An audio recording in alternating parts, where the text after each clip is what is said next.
It's 2015. An earnings call. Dollar General's CEO Todd Vassos is talking to Wall Street investors, analysts, fund managers, people whose job is to figure out whether this company is worth betting on. And Vassos tells them something that should have been front page news. The economy is continuing to create more of our core customer. Not that we hope the economy improves for our customers, not that we are serving communities as they grow. The economy is creating more of our core customer. Think about what that means. Dollar General's core customer is someone who is poor, financially constrained, without easy access to a real grocery store, someone with no better option. The CEO of a $40 billion company just told the people managing America's pension funds that his growth model depends on more Americans becoming that person. He said the quiet part out loud. Nobody flinched. It was not a gaffe. It was a description of a business model, one that Dollar General and Dollar Tree have been executing with surgical precision for 20 years, built not just on finding poverty, but on creating it.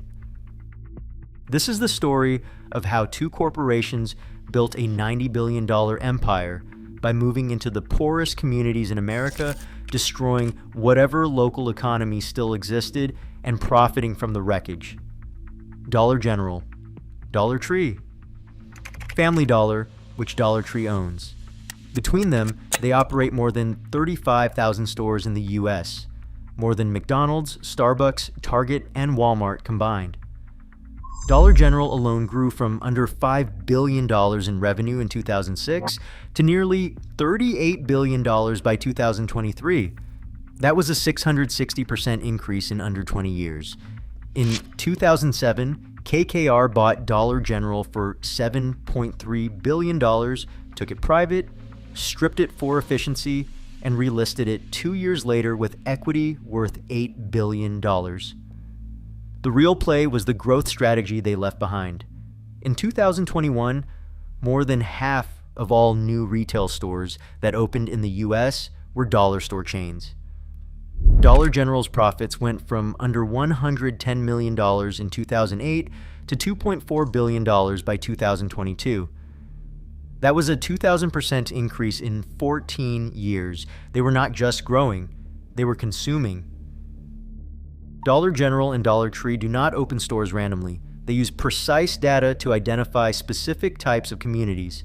The criteria are documented: low income, limited transportation, minimal political resistance.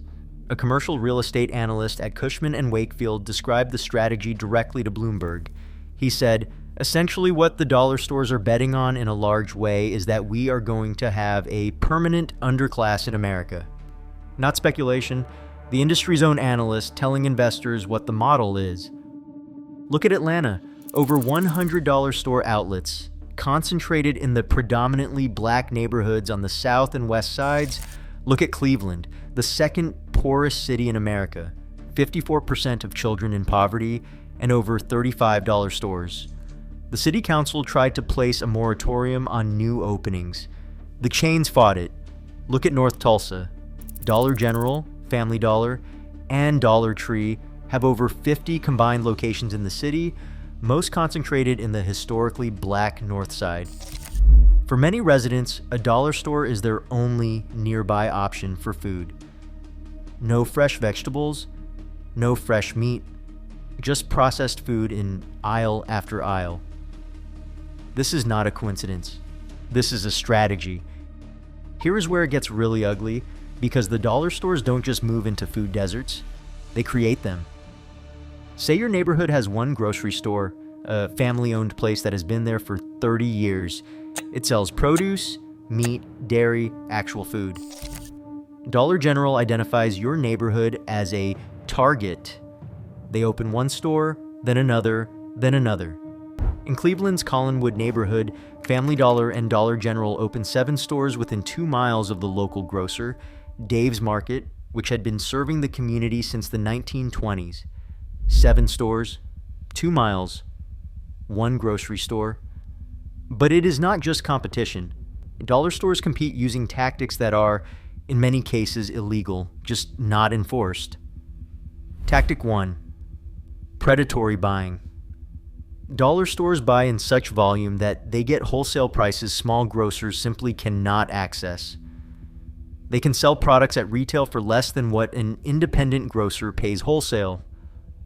There is a federal law, the Robinson-Patman Act, passed in 1936, specifically designed to prevent this. The government stopped enforcing it in the early 1980s. The dollar stores have been exploiting that gap ever since. Tactic 2: cheater sizes. Dollar stores pressure manufacturers to make packaging exclusively for them. Products that look identical to what you would find at a grocery store, but are 10 to 20% smaller.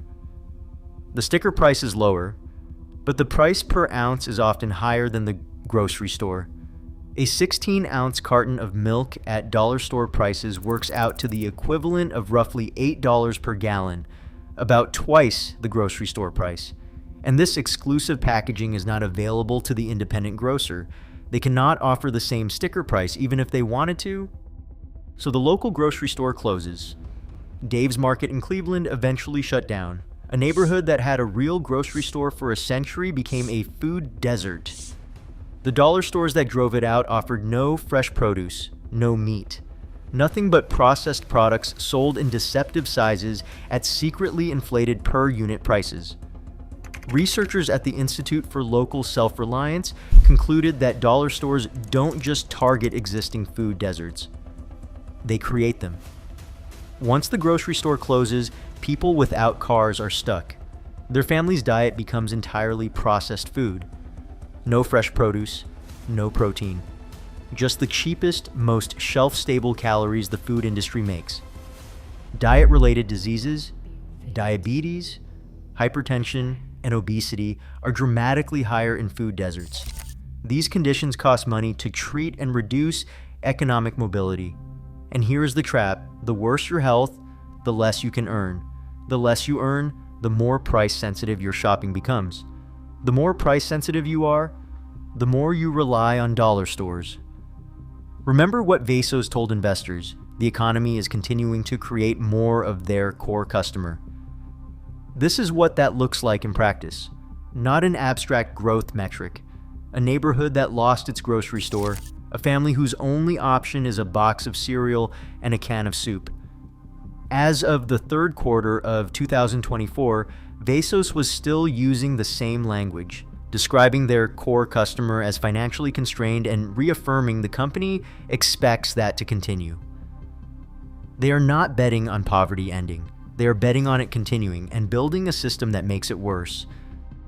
When dollar stores enter communities, they say they are bringing jobs. A typical Dollar General employs 8 to 9 people.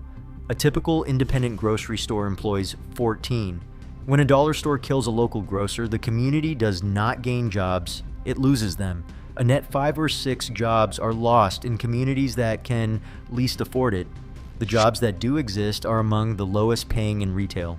OSHA cited Dollar General for egregious workplace safety violations across multiple states in 2023 and 2024, including blocked exits, dangerous conditions, and understaffed stores, fining the company millions while it continued opening hundreds of new locations.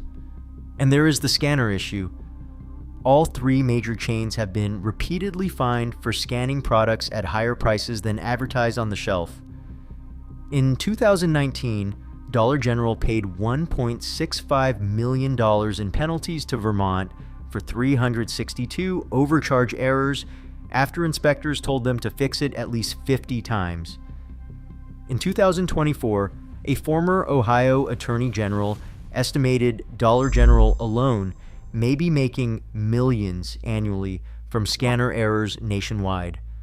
The stores are not just failing to help these communities, they are actively stealing from them. Cities started fighting back. Tulsa placed a moratorium. Cleveland pushed for restrictions. In 2024, Chicago essentially blocked new dollar store openings, becoming the largest city in the country to do so. Over 75 cities and towns have defeated dollar store projects in recent years. And where they win, it works. Grocery stores move in, fresh food access improves, local economies stabilize. But the dollar stores do not go quietly. They lobby. They argue these restrictions will hurt the very communities the rules are designed to protect. Dollar Tree's spokesperson responded to Chicago's 2024 ordinance by saying it would bring more harm than help to the very communities it claims to support. This is a company that used illegal pricing tactics to put local grocers out of business. It operates stores with no fresh produce in the poorest neighborhoods in America. It ignored overcharging violations for years. And now it positions itself as the defender of low-income communities. At the federal level, despite growing calls to revive the Robinson-Patman Act, the law remains unenforced. The dollar stores have lobbyists. The communities they hollow out do not. Dollar stores will tell you they serve communities others have abandoned. Technically, they are there. They sell things in places where nothing else exists. But they are there by design. They targeted those communities. They used legal and financial advantages unavailable to smaller competitors to push out remaining grocery stores. They pressured manufacturers into exclusive packaging deals that made fair competition impossible. They lobbied against laws that would require them to compete fairly. And now they profit from the food deserts they helped create. There are more dollar stores in America than McDonald's and Walmart combined. Dave's Market is still closed. On the next earnings call, Todd Vasos will tell investors the economy is creating more of his core customer. And he will not be wrong.